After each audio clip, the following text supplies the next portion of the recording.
Vamos orar. Santo Deus, obrigado, meu Pai, porque estamos aqui reunidos nesta manhã de domingo para a honra e glória do Teu nome. Obrigado pela semana que se passou. Apesar de termos dificuldades, apesarmos do choro, do dor e do pranto de muitos de nós te louvamos e te agradecemos, porque sabemos que o Senhor tem o controle de tudo, sabemos que o Senhor é Senhor sobre tudo, sobre todas as coisas. Pai, toma nas tuas mãos mais uma vez as nossas vidas, receba o culto que nós temos a te prestar nesse momento.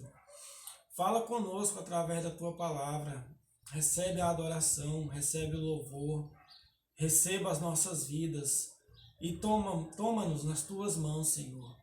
Guarda-nos para que sejamos fortes, para que sejamos pacientes, para que tenhamos ainda mais uma fé maior em Ti, meu Deus. Porque os dias não são fáceis, os dias são difíceis e precisamos mais do que nunca do Teu amor, da Tua graça, da Tua força, do Teu agir em nossas vidas. Eu oro por cada um dos irmãos da nossa igreja, aqueles que estão enfermos, aqueles que estão em pranto, em dor, em luto. Eu oro a Ti, meu Deus, por aqueles que estão desanimados, desesperançados, que o Senhor esteja renovando as energias, que o Senhor esteja renovando as esperanças, que o Senhor esteja renovando a fé, meu Deus. Que o Senhor não nos deixe ficar caídos. Se algum de nós estiver caído, que o Senhor nos levante, que o Senhor nos acolha. Obrigado, meu Deus, porque de Ti vem a nossa força, de Ti vem a nossa capacidade de enfrentarmos todas essas situações, todos esses problemas. Ajuda-nos, Senhor. E obrigado por tudo, porque até aqui, mesmo diante de tudo isso, tantas dificuldades, nós sabemos que o Senhor tem estado conosco. É esta oração que fazemos a Ti, no nome do Teu Filho amado, Jesus Cristo. Amém.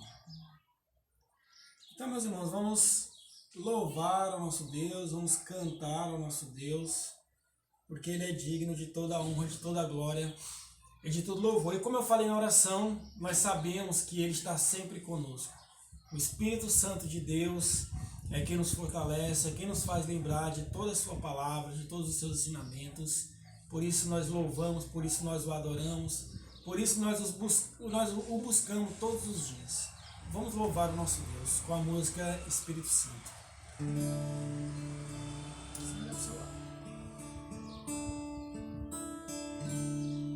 Espírito Santo, ore por mim, leve pra Deus tudo aquilo que eu preciso. Espírito Santo, use as palavras que eu necessito usar, mas não consigo. Me ajude nas minhas fraquezas, não sei como devo pedir. Espírito Santo, vem interceder por mim. Todas as coisas cooperam para o bem daqueles que amam a Ti. Espírito Santo, vem orar por mim. Estou clamando, estou pedindo, só Deus sabe a dor que estou sentindo. Meu coração está ferido, mas o meu clamor está subindo. Estou clamando, estou pedindo, só Deus sabe a dor que estou sentindo. Meu coração está ferido, mas o meu clamor está subindo.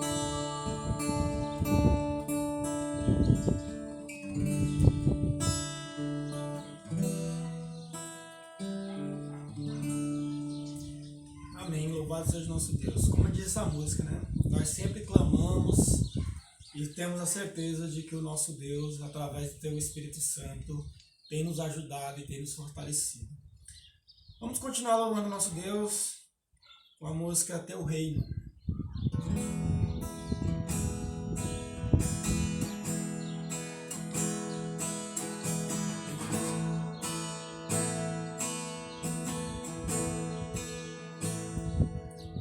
Se abalam, os povos se curvam, as bocas se abrem, as mãos se levantam pra dizer que tu és o Rei,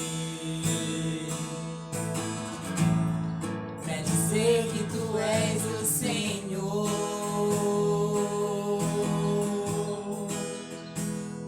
Os reinos se abalam, se abrem, as mãos se levantam pra dizer que tu és o Rei, pra dizer que tu és o Senhor. Teu reino é sempre eterno. Teu reino é sempre eterno, firmado em misericórdia, justiça e igualdade, bondade e fidelidade, a tua igreja te adora, a tua igreja te adora. Teu reino é sempre eterno, firmado em misericórdia, justiça e igualdade, bondade e fidelidade, a tua igreja te adora, a tua igreja te adora. Os reinos Se abalam, os povos se curvam, as bocas se abrem, as mãos se levantam pra dizer que tu és o Rei, pra dizer que tu és o Senhor.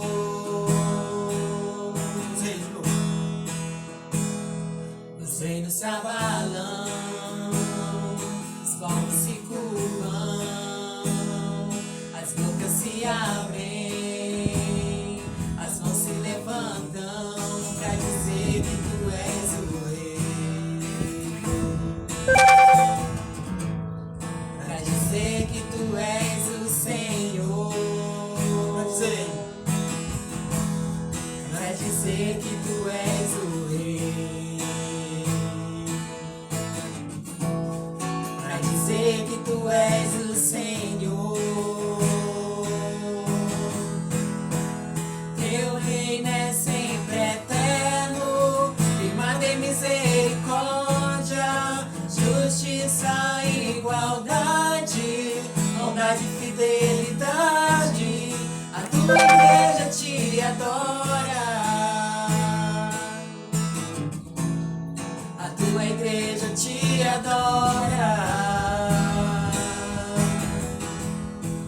Teu reino é sempre eterno, firmado em misericórdia, justiça e igualdade, bondade e fidelidade, a tua igreja te adora, a tua igreja te adora.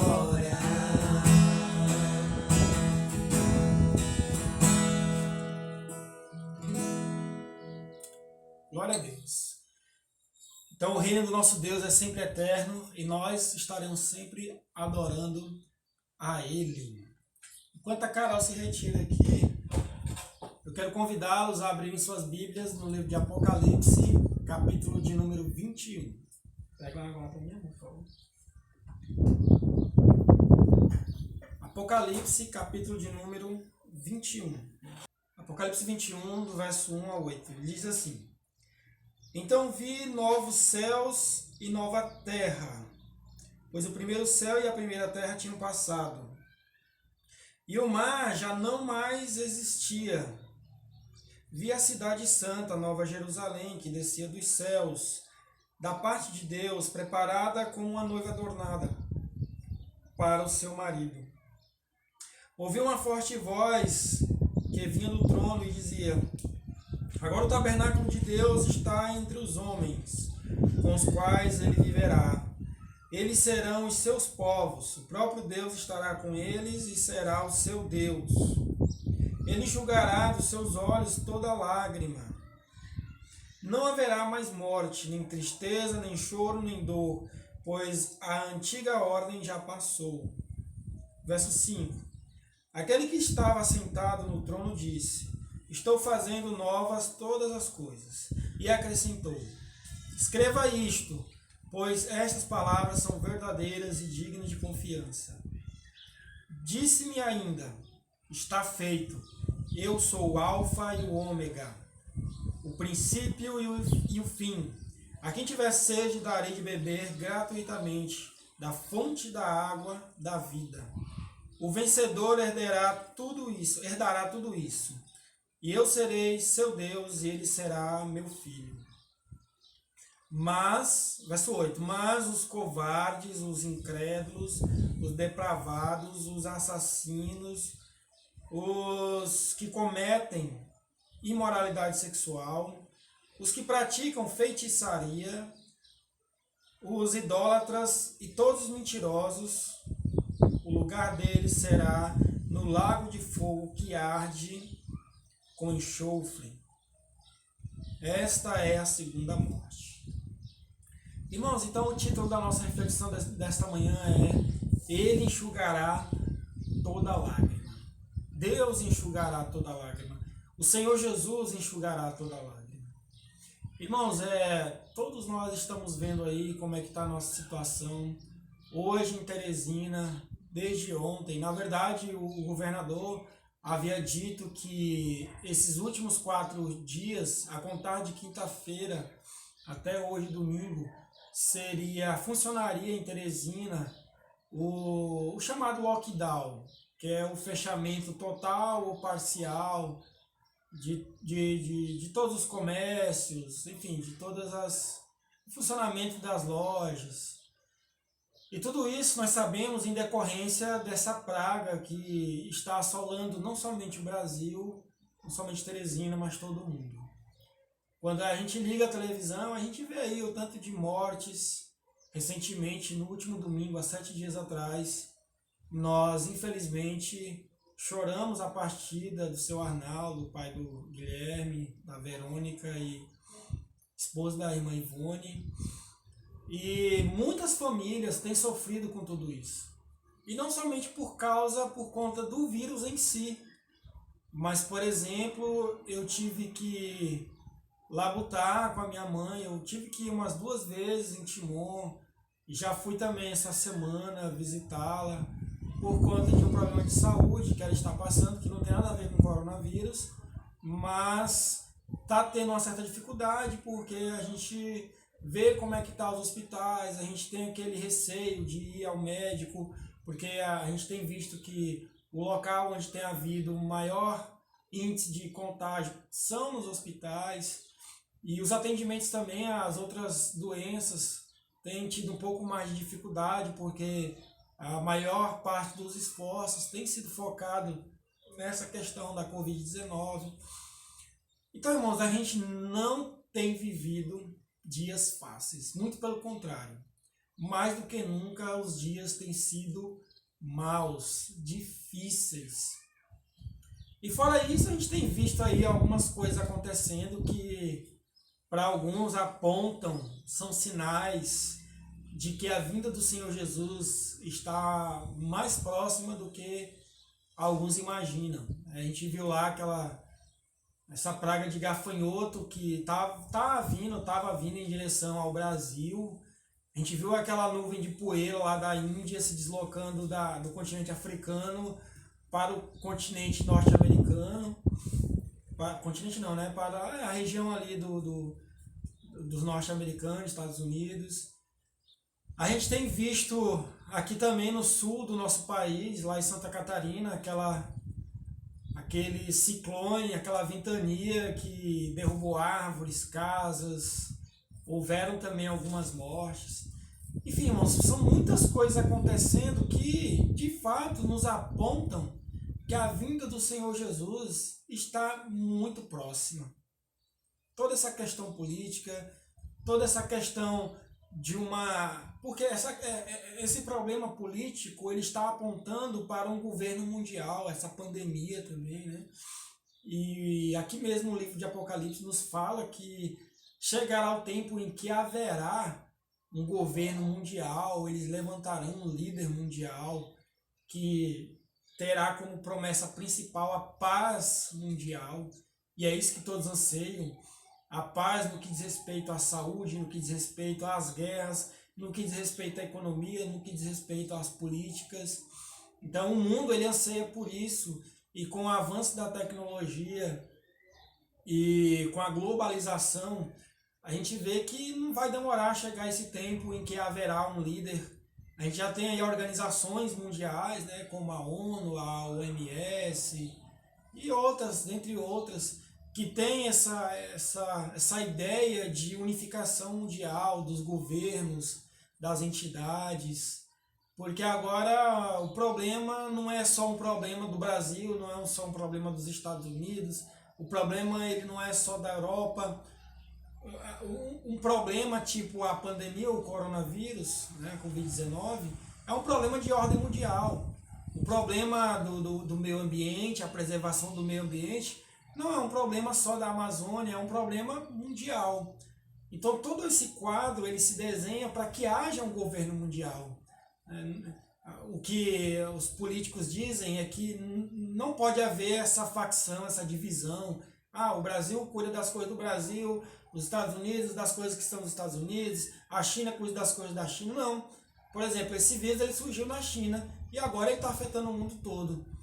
Então, todo esse quadro sociopolítico, econômico, está se desenhando para que haja esse governo mundial. E quer a gente ou não, irmãos, vai haver um governo unificado, mundial, globalizado, vai haver uma moeda universal, todas essas coisas que a gente analisa e consegue extrair do livro de Apocalipse, elas irão acontecer, quer nós queiramos ou não.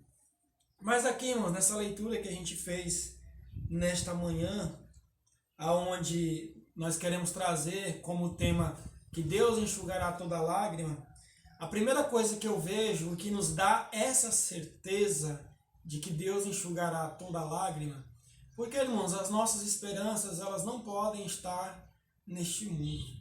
Lá no livro de Salmos, o salmista nos afirma que uns confiam em carros, outros em cavalos, outros confiam em políticos, outros confiam no dinheiro, outros confiam em qualquer outra coisa.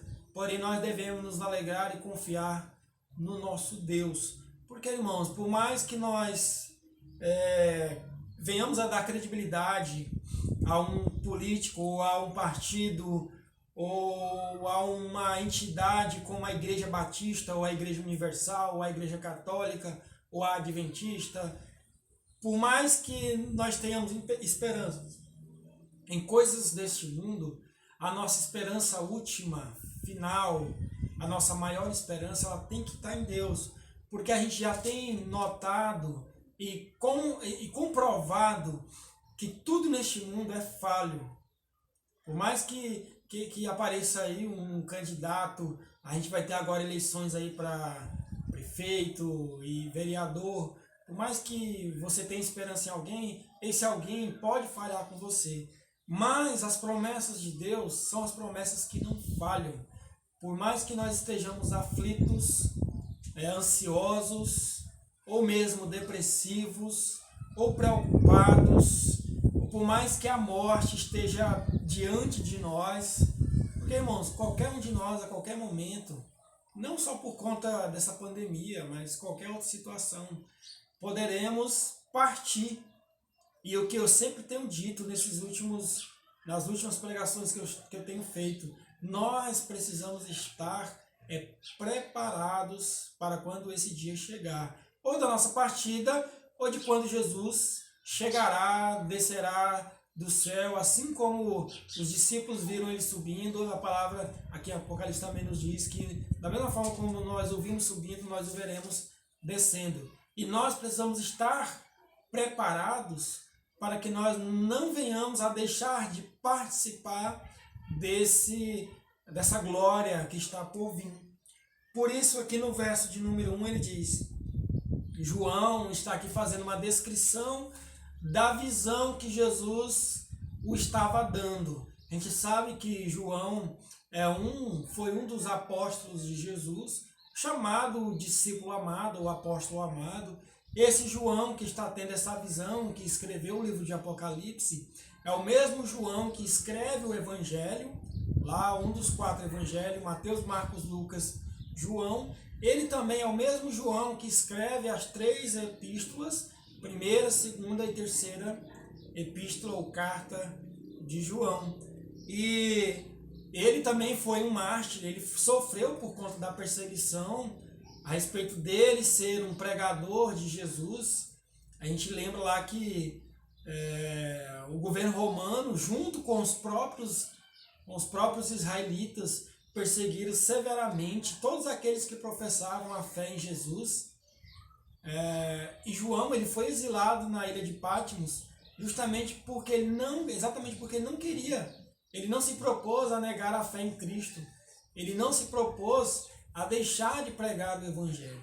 E isso era uma demonstração de que ele era uma fiel testemunha, ele foi uma fiel testemunha do reino de Deus. E hoje, irmãos, nós somos convidados, agora, nesse momento, não a deixarmos de falar, mas nós somos convidados a todo instante aí a não obedecermos a Deus. Porque os padrões desse mundo, eles são completamente diferentes dos padrões do Evangelho, dos padrões da Bíblia. Hoje, se casar é uma coisa errada. Hoje o certo é você viver solteiro e conviver com várias mulheres, ou mesmo apenas se juntar e, se não der certo, se separa. As pessoas já se casam na expectativa de que se não der certo, tanto que hoje não tem mais aquele casamento com comunhão de bens. As pessoas elas fazem, de forma geral, contratos, ou mesmo nem assina papel, simplesmente se junta, e aí na expectativa de que uma hora ou outra não vai dar certo, e aí vão ficar livres novamente. Então eu contei essa situação para exemplificar que hoje o padrão do mundo ele é completamente diferente. E isso é um convite a nós não vivermos segundo a vontade de Deus, mas segundo a vontade, ou segundo os padrões deste mundo. E João aqui está descrevendo o que ele está vendo. E ele diz no verso 1, então vi novos céus e nova terra. E o primeiro céu e a primeira terra tinham passado, e o mar já não existia. Então, irmãos, o que a gente pode entender nesse primeiro versículo é que a promessa de Deus é de que haverá um novo céu e uma nova terra, e também um novo mar. Resumindo, o que ele está dizendo é que tudo se fará novo. Irmãos, a gente está percebendo aí de como o pecado tem destruído todas as coisas. E eu já disse para os irmãos que tudo de mal que há no mundo, tudo de ruim que está acontecendo no mundo, o coronavírus, os ciclones, as pragas, a imoralidade, tudo que há de mal no mundo, as mortes, a destruição, as guerras, tudo advém do pecado. O pecado é que tem gerado toda a depravação da humanidade, toda a destruição, não só da humanidade, mas de toda a criação de Deus, dos animais. A gente vê aí animais entrando em extinção, a gente vê aí o meio ambiente afetando a ordem da natureza, né? A nossa irresponsabilidade com o meio ambiente afetando a harmonia da natureza, e por isso está havendo aí como lá em Santa Catarina, aquela ventania, aquele ciclone. Então, irmãos, tudo que está acontecendo de ruim no mundo é por conta do pecado. E por isso a promessa de Deus é de que haverá um novo céu e uma nova terra, e o mar também será restaurado. Alguns acreditam que esse novo céu e nova terra acontecerá de forma tal que Deus irá vir e restaurar essa terra que aqui está, esse céu, enfim, essa realidade como nós já estamos vendo. Alguns acreditam que Deus irá restaurar, outros acreditam que não. O que vai acontecer é que a nova Jerusalém, esse novo céu, essa nova terra, esse tudo novo que Deus está nos prometendo, ele vai trazer do céu e ele nos levará consigo juntamente com a nova Jerusalém, com esse novo céu, com essa nova terra. Mas independentemente da forma como se acredita, o fato que nós chamamos a atenção, que é o fato importante, é que Deus fará com que tudo se torne novo. E esse novo, essa novidade é para melhor. A ideia aqui é de que Deus ele vai transformar. Assim como lá no seu primeiro milagre que Jesus fez, lá em João capítulo 2, quando ele participou daquela festa de casamento e ele transformou a água em vinho, assim também ele fará com as nossas vidas, ele fará com toda a sua criação. Ele vai fazer com que tudo saia de uma condição de simplicidade e se torne algo ainda mais perfeito. Porque toda a criação que Deus criou, tudo que Deus criou perfeito. Foi assim que ele disse lá no final dos estágios da criação. Quando chega no sexto dia, no sétimo dia ele descansa e ele olha tudo para tudo que ele criou e ele diz que tudo que ele criou foi perfeito. Porém, quando o pecado entra no mundo, através de um ato do homem, todas as coisas que eram perfeitas começam a perder, começam a se degradar e a perder o seu caráter de perfeição. E aí a gente vê a imoralidade, o primeiro homicídio, enfim, a gente começa a ver que o homem, a primeira coisa que acontece, o homem é expulso da plena comunhão com Deus, ele é expulso ali do jardim do Éden, ele e a sua mulher.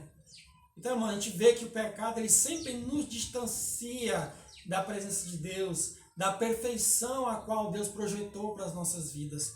Mas um dia tudo será plenamente restaurado.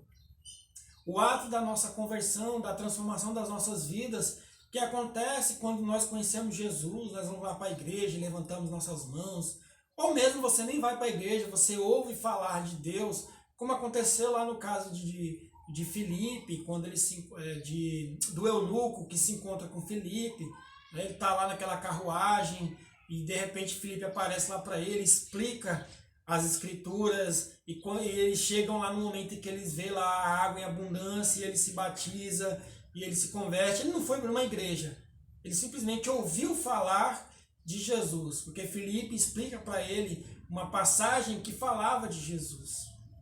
Então o ato da conversão, o ato de você entender que Jesus Cristo é o Senhor e Salvador da sua vida, já é o princípio dessa restauração, desse novo céu, dessa nova terra que Jesus está nos prometendo e dos quais João está tendo essa visão. Então, irmãos, tenhamos em nossa mente que esse sofrimento, essa dor, esse choro, esse pranto, ele não vai ser eterno. São passageiros. Este mundo, ele é passageiro. As coisas como nós as estamos vendo dessa forma imperfeita, corrompida pela imoralidade, pela mentira, pelo homicídio, por tudo que há de ruim, são passageiros. Por isso a gente não tem que ficar com medo dessas coisas, porque a gente não tem que se incomodar tanto com essas coisas, porque tudo isso vai passar. João, ele teve uma visão disso, e essa visão, lá mais adiante a gente vê que o próprio Senhor pede a ele que escreve essas coisas, porque essas coisas são verdadeiras. E essa promessa, dessa visão que João está tendo, a visão de um novo céu, de uma nova terra, de um novo mar, é uma visão verdadeira. É uma visão da qual nós temos que ter a confiança de que vai acontecer. E a visão de João continua no verso 2, ele diz que vê a cidade santa, a nova Jerusalém adornada para o seu marido. Tal qual, Jerusalém é chamada cidade santa, né? Por que é chamada cidade santa? É a cidade onde tudo aconteceu, né? Onde teve o reinado de Davi, aonde vários fatos da Bíblia aconteceram, aonde houve também o nascimento ali naquelas redondezas ali do Messias, aonde foi construído o templo, aonde será reconstruído o templo quando se aproximar os últimos dias, e eu acredito que não vai demorar. Então, Jerusalém é a cidade onde tudo acontece. E ela é chamada Cidade Santa por conta disso, né? Onde nasceu o cristianismo. E João tem uma visão de uma nova Jerusalém, a projeção de uma cidade nova, composta apenas por aqueles que serão chamados filhos de Deus. Porque o mundo como está, ele está um mundo misto, onde os filhos de Deus convivem com os filhos do diabo, aqueles que não reconhecem a glória de Deus, aqueles que não declamam o Senhor como Salvador de suas vidas. Mas João diz que nós seremos preparados como noiva adornada. Vocês já viram uma noiva quando ela vai se preparar para o casamento? Ela, na verdade, mulher, já para se arrumar em qualquer dia normal, já demora um tempo expressivo, né? Se o culto é 6 horas, a mulher tem que começar a se arrumar no mínimo 5 horas da tarde, que é para poder ir ao culto. E quando é para ir para o casamento, a mulher começa a se arrumar praticamente uma semana antes. Tem todo o cuidado, todo o preparativo, para quando chegar naquele dia, ela está perfeita para o noivo.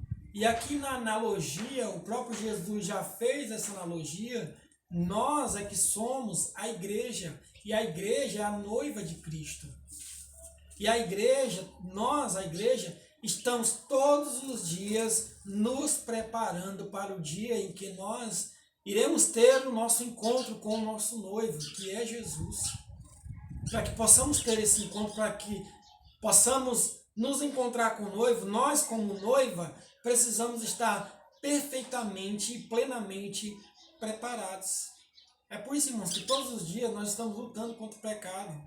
Estar preparado significa se purificar, estar pura. A noiva no Antigo Testamento, o casamento acontecia de uma forma tão perfeita. A noiva ela ia pura no sentido sexual, no sentido da aparência, no sentido da alegria, porque o casamento era um dia de alegria, era um dia de festa. Os judeus, quando eles realizavam um casamento, eles passavam dias e dias celebrando, festejando. Então é isso que vai acontecer. Mas para que isso aconteça, para nós, para que sejamos noiva de Cristo, para que tenhamos um novo céu, uma nova terra, para que façamos parte da nova cidade santa, a nova Jerusalém, nós precisamos, assim como a noiva, estarmos adornados, preparados, ou seja, santos, puros. Precisamos estar com a melhor aparência possível para o dia em que iremos nos encontrar com o nosso noivo, Jesus Cristo. E então, no verso 3, João continua descrevendo a sua visão e ele diz que houve uma forte voz, verso de número 3. Houve uma forte voz que vinha do trono e que dizia: agora o tabernáculo de Deus está com os homens, com os quais ele viverá. Para quem não sabe, tabernáculo, essa palavra tabernáculo significa casa ou morada. Ou seja, irmãos, quando tudo isso passar, quando os dias chegarem, o fim dos tempos chegarem, Deus fará morada plena conosco. Hoje, Deus habita com nós apenas na forma do Espírito Santo. Mas vai chegar o dia em que Deus Pai, Deus Filho e Deus Espírito Santo, o Senhor na sua plenitude, habitará entre nós. E nós conviveremos de fato inteireza com o nosso Deus. Hoje nós convivemos com Ele através da pessoa do Espírito Santo, na comunhão que nós temos com os irmãos, na prática do seu amor. Eu sinto a presença de Deus quando eu faço aquilo que agrada a Deus, quando eu ajudo o meu próximo, quando eu conforto, quando eu consolo, quando eu leio a palavra, quando eu oro, quando eu louvo, em todos os meus atos religiosos, em toda a minha prática diária de vida, eu sinto a presença de Deus na pessoa do Espírito Santo. Mas aqui João está dizendo que ele habitará, ele estará em nosso meio, ele estará conosco. Então, irmãos, isso é uma palavra de esperança. Nós estamos em meio a todo esse sofrimento, estamos perdendo pessoas queridas, estamos lá lutando com pessoas enfermas, estamos tendo que lidar com a depressão, com as ansiedades, com as preocupações, estamos tendo que lidar com uma série de problemas. Mas Deus nos promete que haverá um novo céu, uma nova terra, que tudo será restaurado e nós, como sua noiva, precisamos nos preparar. A gente não pode se deixar tomar pelas ansiedades e preocupações, porque senão vai chegar o dia, nós não estaremos preparados para o grande dia do casamento, da unificação com o nosso Deus. E quem não estiver preparado, não se unirá. A noiva que não se arruma, que não se veste, a noiva que não se cuida, na verdade ela não vai estar preparada para o dia do casamento. E esse é um casamento que não vai ter adiação não, não vai ser adiado não. Vai acontecer no dia que tiver de acontecer, que é um dia que nós não sabemos quando é. E por não sabermos quando é, nós precisamos estar preparados todos os dias. Nós precisamos estar preparados como se esse dia fosse hoje. Precisamos estar preparados como se esse dia fosse amanhã ou daqui a uma semana. Nós não podemos ser imprudentes, como algumas daquelas virgens que foram imprudentes. Vocês já devem ter lido lá a parábola das 10 virgens, onde 5 foram imprudentes e outras 5 prudentes. Nós precisamos estar agindo com prudência, obedecendo a Deus em tudo, amando o próximo, sendo hospitaleiro, ajudando, sendo paciente, sendo bondoso. Enfim, nós precisamos estar obedecendo fielmente ao nosso Deus, porque Ele habitará entre nós, não no mundo. Deus habitará junto com o seu povo, com os seus filhos, com aqueles os quais Ele escolheu, com aqueles os quais estarão preparados. E então, quando Ele habitar entre nós, quando essa intimidade com o nosso Deus for uma intimidade perfeita, nós iremos conviver. Será uma intimidade literal, onde nós iremos conviver face a face com Deus. Nós o veremos, assim como Moisés viu Deus face a face, nós também, todos nós, seus filhos, o veremos face a face. E quando isso acontecer, quando a morada de Deus estiver entre nós e nós estivermos convivendo com Ele, vai acontecer isso que está escrito aqui no versículo 4, que traz a temática da nossa reflexão desta manhã. Ele, verso 4, Ele enxugará de nossos olhos toda lágrima. Não haverá mais morte. E sabem vocês que a morte, ela é o ápice do pecado. O pecado, irmãos, ele só traz destruição. Ele traz o divórcio, ele traz a separação, ele traz a intriga. O pecado, ele traz sofrimento, ele traz ansiedade, depressão. O pecado, ele traz tudo que tem de ruim no mundo, decorre do pecado. E a maior consequência do pecado é a morte. O maior de todos os sofrimentos é a morte. Porque a morte, irmãos, ela simboliza a separação total, ou a separação definitiva entre o homem e Deus. Porque eu estou falando aqui da terceira morte, né? Porque a primeira morte é quando nós já nascemos em meio ao pecado. Nós já somos concebidos, nós já nascemos mortos para Deus. E aí, quando nós assumimos consciência, quando nós chegamos no estado de consciência dos nossos pecados e reconhecemos Jesus como nosso Salvador, nós deixamos essa primeira morte e nascemos de novo. É por isso que lá em 2 Coríntios 5,17 fala: agora é uma nova criatura, eis que tudo se faz novo, e tudo que é velho fica para trás, porque nós somos uma nova criatura. E aí nós nascemos. Agora, aqueles que continuam nessa morte, que não aceitam Jesus como Salvador, tem aí uma outra morte, que é a morte física. Depois dessa morte física, a gente vai ver mais adiante nesse texto que tem a terceira morte, que é a morte definitiva, a morte que não tem mais volta, que é quando o indivíduo é lançado no lago de fogo eterno, juntamente com a besta, o diabo e o anticristo. Então, irmãos, ele está dizendo aqui que se nós estivermos como noiva, preparados, ele tem nos prometido novo céu, nova terra, uma nova cidade santa, uma nova Jerusalém, aonde ele estará plenamente conosco e ele vai enxugar toda lágrima. Tá vendo, Verônica, Guilherme, irmã Ivone, e todos nós que estamos passando por isso, todos nós que estamos sentindo, estamos chorando, estamos pranteando, Deus ele está dizendo que vai enxugar toda lágrima. Deus está dizendo que não haverá mais morte, não haverá mais tristeza, ainda no versículo 4, não haverá nem tristeza, nem choro, nem dor, pois a antiga ordem já estará passada. Qual é essa antiga ordem? Essa ordem que nós estamos vivendo, na qual o pecado ainda tem domínio sobre o homem. O pecado ainda traz sofrimento, ainda traz dor, tristeza, choro. O pecado ainda intervém nas nossas vidas. O pecado traz a maior das consequências, como diz lá em Romanos 6,23, que o salário do pecado é a morte, morte definitiva, a separação total de Deus. Mas quando Deus vir, quando ele vier e ele fazer morada, né? Como ele diz aqui, e agora o tabernáculo de Deus está conosco, quando o tabernáculo de Deus, a morada de Deus estiver entre nós, não haverá mais choro, nem tristeza, nem dor, nem pranto, nem mais haverá morte.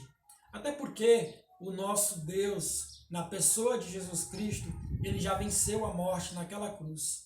E nós que somos os seus filhos, já não temos mais com que nos preocuparmos no que diz respeito à salvação, porque em Cristo Jesus nós já somos justificados, já temos a certeza da nossa salvação. É só você lá e ler Romanos capítulo 5, que a gente vai ver isso claramente, que por meio de um só homem veio a morte para todos os homens, por meio de Adão. E também por meio de um só homem veio a justificação, a salvação, a vida eterna, por meio do homem Jesus. Romanos capítulo 5.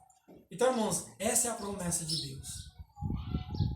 Por grandioso que seja o sofrimento, a preocupação, a ansiedade, a depressão, por mais que estejamos sofrendo por conta das drogas, do álcool, da pandemia, das catástrofes, do sofrimento econômico, sofrimento político, a falta de harmonia entre os homens, a imoralidade e tantas outras mazelas que nós temos aí no mundo, tudo isso um dia passará.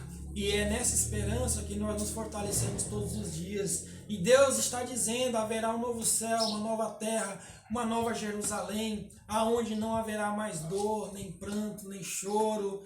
E quem tiver chorado, Deus enxugará toda lágrima. Interessante que lá no Sermão da Montanha, no capítulo 5, Jesus já diz isso, bem-aventurados que choram, porque serão consolados. Então, irmãos, notem que o nosso Deus, ele está nos confortando, ele está nos consolando, para que tenhamos essa certeza de que nós somos a sua igreja, a sua noiva, o seu povo, e estaremos com ele, e ele lá irá nos consolar, nos confortar. E ele já tem feito isso. Nós já temos desfrutado o princípio desse amor. Nós já temos desfrutado do princípio desse reino. Porque o reino de Deus já nos chegou. E nós o conhecemos na pessoa de Jesus Cristo, da salvação, a qual nós já recebemos em nossas vidas. E ele continua no verso 5, aquele que estava sentado no trono está dizendo, estou fazendo novas todas as coisas. E ele ainda acrescenta, escreva isso, porque essas palavras são verdadeiras e dignas de confiança.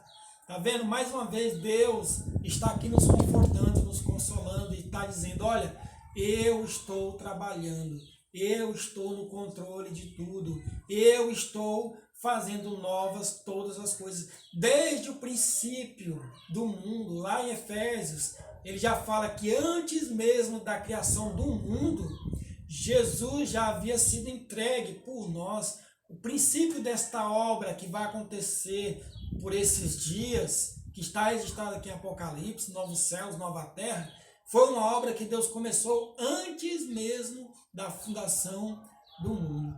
E isso, irmãos, é reconfortante.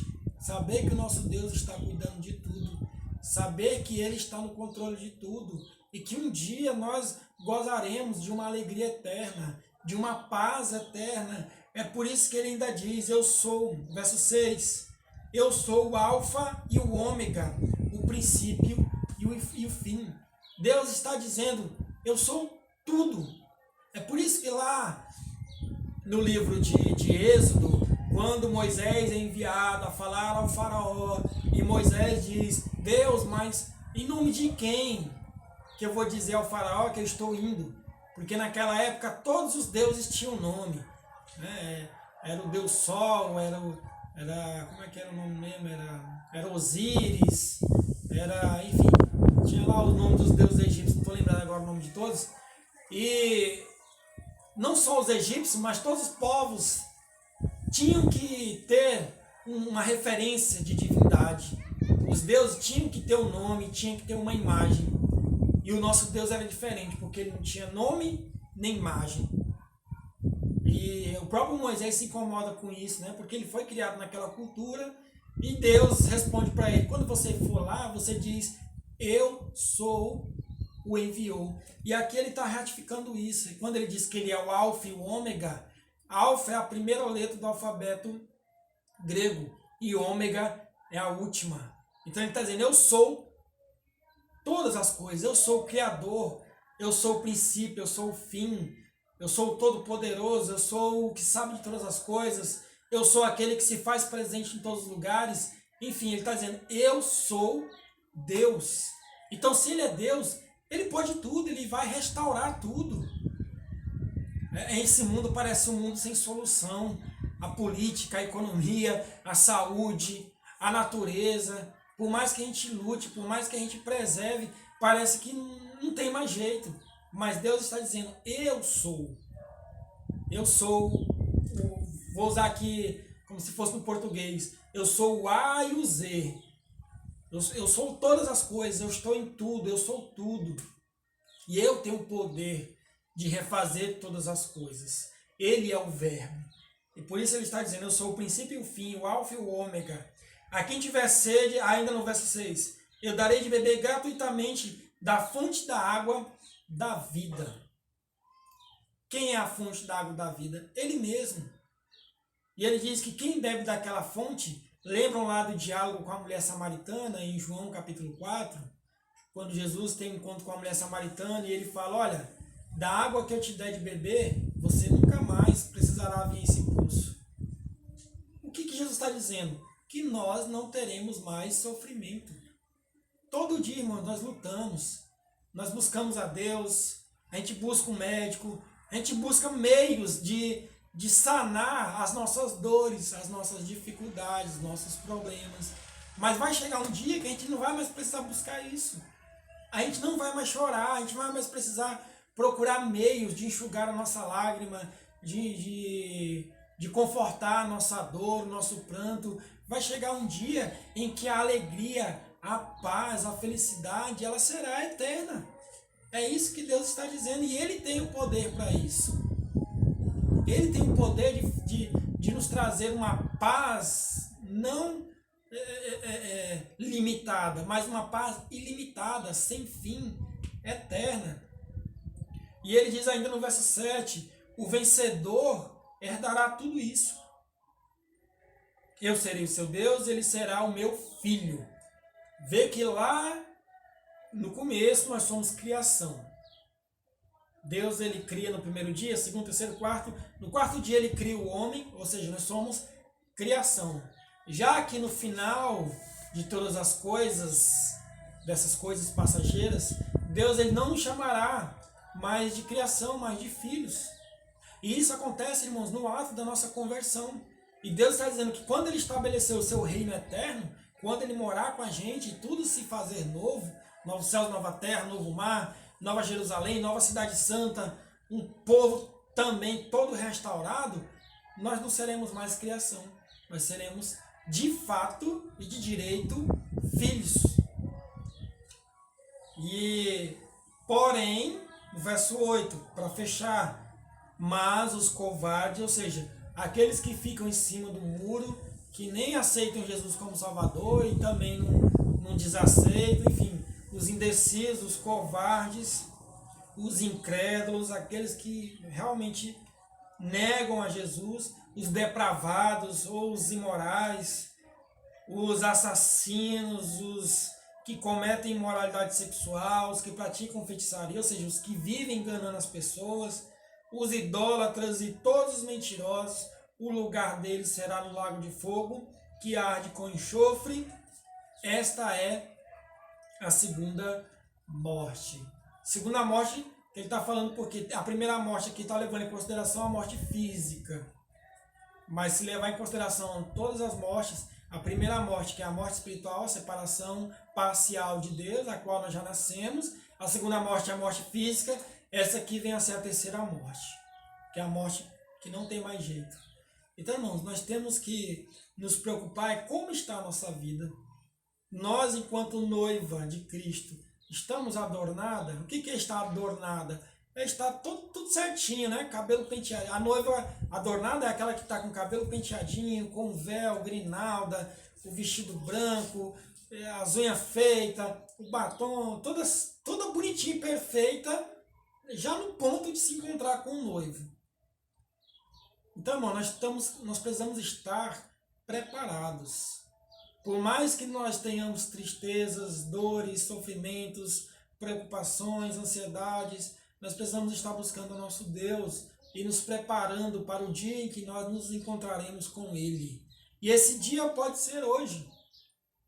E se Ele voltar hoje, estaremos preparados? Porque, irmãos, quando esse dia chegar, como diz o título da nossa reflexão de hoje, Ele enxugará toda lágrima. Deus cuidará de nós. E isso é reconfortante.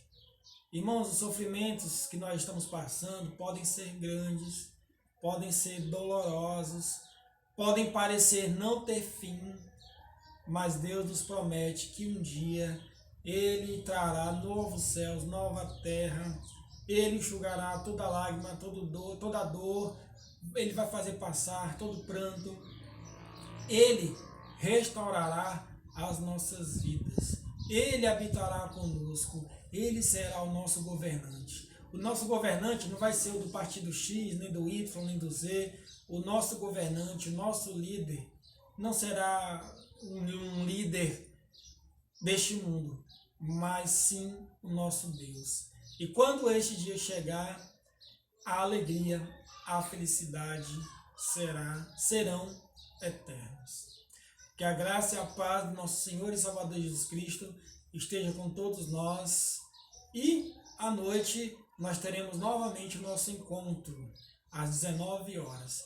Que Deus abençoe a cada um dos irmãos e não nos esqueçamos dessa promessa que Deus tem feito, que Ele faz aqui para nós no livro de Apocalipse. Que a graça do Senhor Jesus, o amor de Deus Pai, a comunhão e a consolação do Espírito Santo esteja com todos nós, agora e para todos sempre. Amém.